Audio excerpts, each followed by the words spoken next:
There are places in America where reality doesn't quite work the way it should. Not haunted places, not cursed ground, just thin places.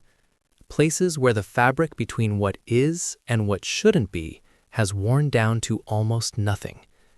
I've spent the last 3 years collecting stories from people who stumbled into these thin places, people who saw something they can't explain, people who came back different. What you are about to hear are 3 accounts, 3 different towns, 3 different people, but the same wrongness underneath. The first time I heard one of these stories, I thought the person telling it was exaggerating, making it up for attention. But then I heard another one, and another, and the details were too specific to be fiction. There's a pattern emerging, something about small towns in the heartland, something about moments when the light hits wrong, or the air feels too thick, or time seems to skip like a scratched record. I don't know what's causing this. I don't know if it's always been there or if something's changed. But I know this: the people who experience it never fully come back. Let me tell you what they told me.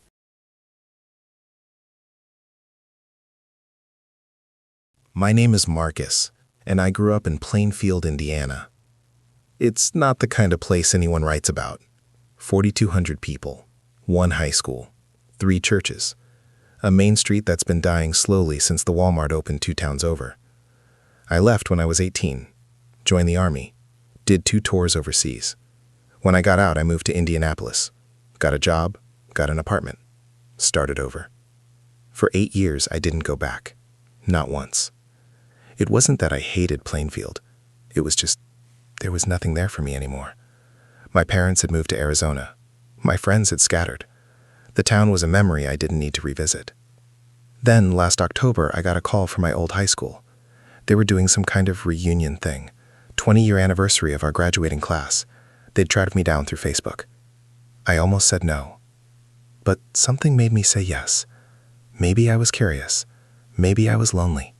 Maybe I just wanted to see if the place still existed the way I remembered it. I drove down on a Saturday afternoon, took Route 40 like I used to when I was 16, sneaking out to meet friends. The drive felt longer than I remembered. The towns along the way looked smaller, more faded, like old photographs left in the sun too long. When I crossed into Plainfield, it was around 5:30, still light out, early October, so the sun was just starting to hang low and orange. And the town looked exactly the same. Same gas station on the corner, same Dollar General, same sad little strip mall with the pizza place and the hair salon. It was like I'd never left. I drove to the high school. The parking lot was empty. I checked my phone. The email said 6 o'clock. I was early. So I decided to drive around, kill some time, see the old neighborhood. That's when I started noticing. The streets were empty. Not just quiet, empty. I drove past the elementary school. No kids on the playground. I drove past the park. No one on the walking trail. I drove through downtown, if you can call 4 blocks downtown, and every store was open, lights on, open signs in the windows. But no one inside. No one walking on the sidewalks. No cars moving except mine. I told myself it was just a slow evening, small town. Everyone's probably at home having dinner. But then I passed a restaurant, the Italian place my parents used to take me to for birthdays. Through the window, I could see tables set, candles lit, food on plates. But no people. Not even waitstaff. I pulled over, got out of my car, stood on the sidewalk. The air was wrong. Too still, too thick, like breathing through cotton. And quiet. Not peaceful quiet. Not even small-town quiet. The kind of quiet that makes your ears ring. The kind that feels like pressure building in your skull. I walked to the restaurant door, tried the handle, unlocked. I pushed it open. Hello? My voice sounded flat, absorbed. I stepped inside. The smell of garlic and tomato sauce, fresh bread. A pot of something simmering in the kitchen. But no one there. I walked between the tables. 3 of them had meals sitting there. Pasta half-eaten, wine glasses still full, forks laid down mid-meal. Like everyone had just stood up and walked away. I went into the kitchen. Stove still on, pots bubbling. Radio playing softly, some talk show I didn't recognize. But no cook, no dishwasher, no one. My heart was starting to pound now. That feeling you get when your brain knows something's wrong but hasn't figured out what yet. I left the restaurant, got back in my car. I drove to my old neighborhood, the houses I grew up around. Every house had lights on, every window glowing warm in the fading daylight, but no one visible inside. No shadows moving past windows, no flicker of TV screens. No one sitting on porches, despite the perfect weather. I parked in front of my old house. It looked different, new paint, new mailbox, but it was definitely the same place. The front door was open. Not wide open, just ajar, like someone had stepped out for a second and forgot to close it. I got out, walked up the driveway. My legs felt heavy, wrong. Hello? Anyone home? Nothing. I pushed the door wider. The inside was furnished, lived in. Shoes by the door, coats on hooks, a backpack that looked like it belonged to a kid. I stepped inside. The TV was on in the living room, some sitcom, laugh track echoing through the empty house. On the coffee table, 2 coffee mugs, still steaming. I touched one, hot, fresh. That's when I heard it. A hum. Low, constant, coming from everywhere and nowhere. Like standing under power lines or next to a transformer, but deeper, vibrating in my chest. And underneath that hum, voices. Faint, muffled, like hearing people talk through a wall. But there was no wall. The house was empty. I backed out, fast, got in my car, started driving. I drove past the school again, still empty. I drove past the police station, lights on, door open, no one inside. I drove past the church I used to go to with my grandmother. Service times posted on the board outside, cars in the parking lot, but no people. The sun was setting now, that deep orange light that makes everything look unreal. And that's when I noticed the clocks. Every clock I could see, the bank, the pharmacy, the church bell tower, all of them stopped at the same time. 4:47. I checked my phone. It was 6:23. But every clock in Plainfield said 4:47. I drove to the edge of town.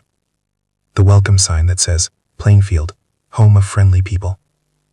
I crossed the town line. The hum stopped. The pressure in my ears released. I could hear birds again. Wind. Normal sounds. I looked back. Plainfield sat there in the orange light. Quiet. Still. And I swear, I saw someone standing in the middle of Main Street. Just standing there, facing away from me. I blinked. They were gone. I didn't go back. I drove straight home to Indianapolis. I tried calling the school. No answer. I tried calling the police station. Straight to voicemail. I looked up Plainfield online. The town's website was still there. Last updated 3 weeks ago. Facebook pages for local businesses. Posts from yesterday, today. But no one I messaged ever responded.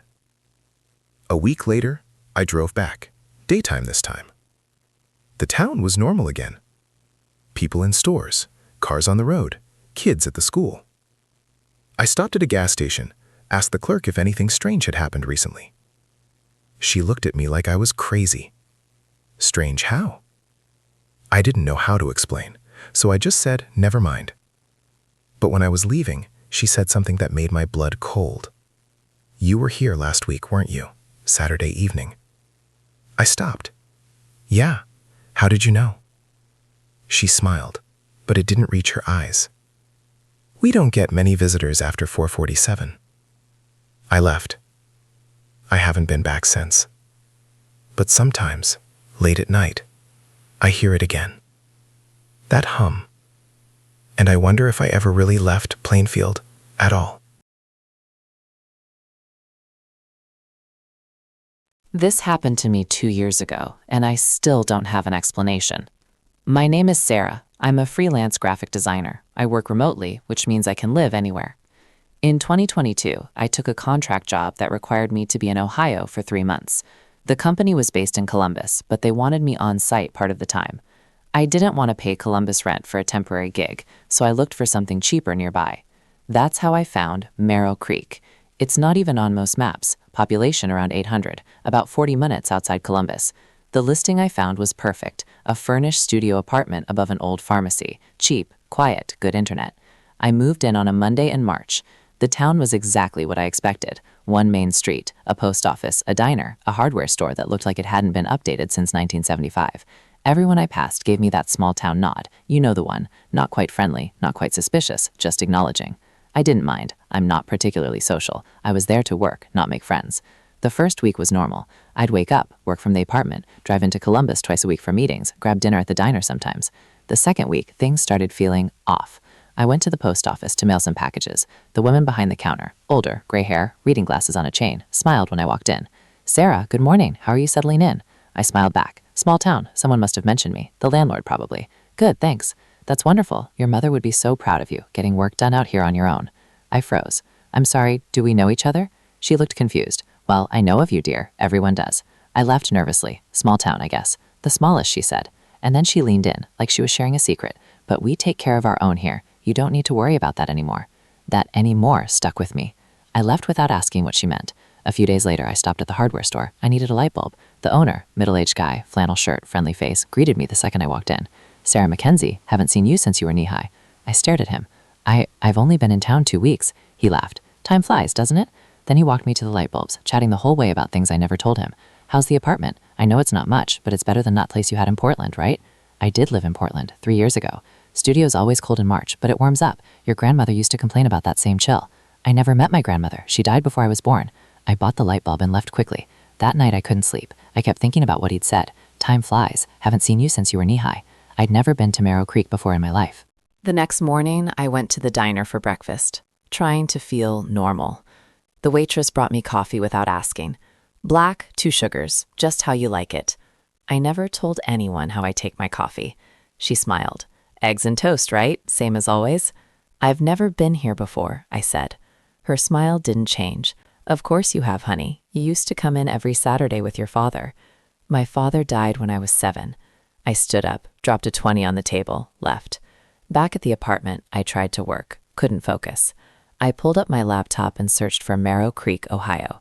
The town had a website, basic, outdated design, a few photos of Main Street, a brief history.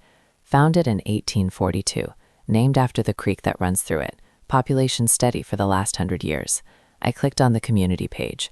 There was a photo gallery, old pictures, town events, families. I scrolled through, and then I saw it, a photo from 1994, a 4th of July celebration. In the background, standing by the diner, was a woman who looked exactly like me. Same face, same hair, same height. The caption read, "Sarah Mackenzie, enjoying the festivities." I was born in 1991. I would have been 3 years old in 1994, and I'd never been to Ohio. I kept scrolling. Another photo, 1987, a school picture, elementary school class. Front row, 3rd from the left, Sarah Mackenzie. That wasn't me. It couldn't be me, but it looked like me. Another photo, 1979, a high school yearbook page. Sarah Mackenzie, senior portrait. Same face. I slammed the laptop shut. My hands were shaking. I called my mom. She was in Florida. She'd know. She'd tell me I was being crazy. "Mom, did we ever live in Ohio?" "Ohio, no, honey. Why?" "Are you sure? When I was a kid, before I remember? We've never even visited Ohio, Sarah. What's going on?" I couldn't explain. I told her I'd call her back. That night, I heard footsteps in the hallway outside my apartment. Slow, steady. They stopped at my door. I waited for a knock. It never came, but I heard breathing, right on the other side of the door. And then a voice. Quiet. Female. "We missed you." I didn't open the door. The footsteps walked away. The next morning, I went to the library. Small building, 1 room, a librarian who looked about 100 years old. "Good morning, Sarah. Looking for something specific?" "Town records," I said. "Birth records, census data." She nodded slowly. "Looking for yourself?" My skin went cold. "What?" "It's natural to want to know where you come from, where you've always been." "I'm not from here." She smiled, sad, knowing. Everyone says that at first. She led me to a filing cabinet, pulled out a folder. "Mackenzie family, goes back 6 generations." She spread the papers on a table. Birth certificates, marriage licenses, death certificates. And there on a birth certificate from 1991, Sarah Ann Anzie, born March 14th, Merrow Creek, Ohio. My name, my birthday, my mother's name listed. But the address was here, in Merrow Creek. "This isn't real," I whispered. The librarian put a hand on my shoulder. "You have been gone a long time, Sarah. We're just glad you finally came home." I ran, back to the apartment, packed everything, threw it in my car. I drove out of town. But when I reached the edge, where the road should have led to the highway, I found myself back on Main Street. I tried again, different direction. Same result, Main Street. I tried 6 times. Every road led back to the center of town. On the 7th try, I closed my eyes while I drove, didn't look at the road, just drove straight. When I opened them, I was on the highway. Merrow Creek was gone behind me. I finished my contract remotely, never went back. But here's the thing. Last month, I was going through my childhood photos, pictures my mom kept in albums, and I found one I'd never seen before. Me, maybe 4 years old, standing in front of a diner. The sign above the door said Merrow Creek Family Diner. I called my mom. Where was this taken? She was quiet for a long time. I don't remember that photo, honey. Mom, where was this taken? I don't know. We never went to Ohio. But in the photo, I'm smiling. And in the window behind me, there's a reflection. An older woman, gray hair, reading glasses on a chain, smiling back. My name is David, and I don't drive at night anymore. Last June, I was driving from Albuquerque to El Paso for work. Sales conference, 8-hour drive. I left late, around 9 p.m., because I'd gotten stuck in a meeting. I know that stretch of highway. I've driven it a dozen times. I-25 down to Las Cruces, then across. Empty, straight, boring. Around midnight, just past Truth or Consequences, yeah, that's a real town, I needed gas. My gauge was nearly empty. I knew there was a truck stop coming up, another 30 miles maybe. But then I saw a sign, just a regular green highway sign. Ashwood, next right, services available. I'd never seen that sign before, but I needed gas and 30 miles was cutting it close. I took the exit. The off-ramp curved away from the highway, longer than usual. The road narrowed, pavement turned rougher. No lights, just my headlights cutting through darkness. I started to think I'd made a mistake. This didn't feel like the kind of exit that led to a town. But then I saw lights ahead. The road widened, streetlights appeared, and suddenly I was driving into a town. Not a big town, maybe a dozen buildings, a main street, a gas station with lights on. I pulled into the station. The pumps were new, digital displays, credit card readers. But the building looked old, 1950 style, rounded edges, big windows. I got out, stretched, looked around. The air smelled like rain, even though the sky was clear. I swiped my card, started pumping. That's when I noticed how quiet it was. No wind, no insects, no distant highway noise. Just the click, click, click of the pump. I looked at the town. All the buildings had lights on, but I couldn't see anyone inside. The pump clicked off. I replaced the nozzle. I thought about just leaving, getting back on the highway, but I needed to use the bathroom, and I was curious. The gas station door chimed when I opened it. Inside was exactly what you'd expect. Aisles of snacks, refrigerators full of drinks, a coffee station, but no clerk. Hello? Nothing. I walked to the counter. The register was on. The screen showed a transaction in progress, someone buying cigarettes and a lottery ticket, but no one there. Behind the counter, a door stood open. Employee break room, probably. Hello? Anyone here? I heard something, faint, from the back room. Music. Old music. Big band. 40s, maybe. I walked around the counter, pushed the door wider. The break room was small. A table, a few chairs, a coffee pot, and a radio. Old. Wooden. Playing that big band music. But it wasn't plugged in. I stared at it. The music kept playing. Clear, not scratchy or distorted. Just playing. From a radio with no power. I backed out. Fast. Left the gas station. Got in my car. I looked down the main street. There was a diner, a post office, a hardware store, all with lights on, all empty. I started my car, pulled out of the gas station. I needed to find the highway, get out of here. But when I drove to the edge of town, the road just stopped. Not a dead end, not construction. The pavement just faded into dirt, and the dirt faded into darkness. No highway, no signs, nothing. I turned around, drove back through town, tried the other direction. Same thing. Road faded into nothing. I pulled over, checked my phone. No signal, not even searching, just blank. I opened my GPS. It showed my location as the middle of nowhere. No roads, no towns, just blank space. I zoomed out. The nearest town on the map was Truth or Consequences, 48 miles away. But I'd just driven from there, maybe 30 miles. I sat there for a few minutes, trying to think. This didn't make sense. Towns don't just appear. Roads don't just vanish. Then I saw headlights. Another car, coming down the main street toward me. I felt relief. Finally, another person. The car pulled up next to mine, driver side to driver side. The window rolled down. It was a man, maybe 50, wearing a suit, looking tired. "You lost?" he asked. "Yeah, I can't find the highway." He nodded. "No one can." I stared at him. "What?" "The highway's not there anymore. Not from here." "What do you mean? I just drove off it." He smiled, but it was a sad smile, resigned. "Yeah, that's how it works. You drive in, but you can't drive out." "That's impossible." "You'd think so." He looked at the town. "I've been here 3 days, trying to leave. Can't do it." My heart was pounding. There has to be a way out. If there is, I haven't found it. He looked back at me. "But hey, the diner's got good pie, and the beds at the motel are comfortable. Could be worse. I have to get to El Paso. I have a conference." He shrugged. "You'll miss it." He started to roll up his window. "Wait, how did you get here?" He paused. "Same as you.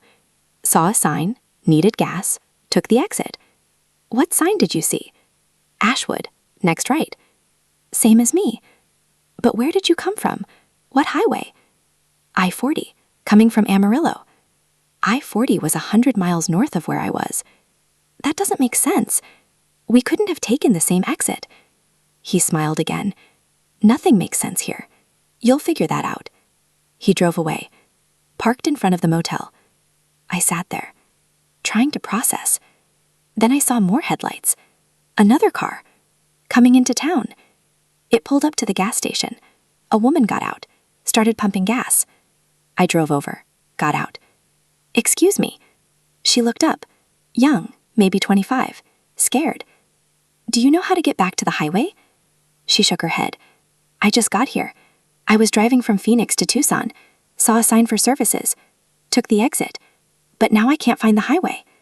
Phoenix to Tucson, 200 miles from where I was. What was the sign called? Ashwood. Same sign. 3 different highways. I felt sick. More headlights. Another car. And another. Over the next hour, 6 more cars arrived. All from different highways. Different directions. All saw the same sign. We gathered in the diner. The food was there, coffee was hot, but no staff. No cook, no waitress. We helped ourselves. Everyone was trying to make sense of it. One guy, truck driver, older, said he'd been here a week. The first few days, you keep trying to leave. Then you realize you can't. Then you start wondering why you're here. "There has to be a reason," someone said. "Does there?" He looked around the table.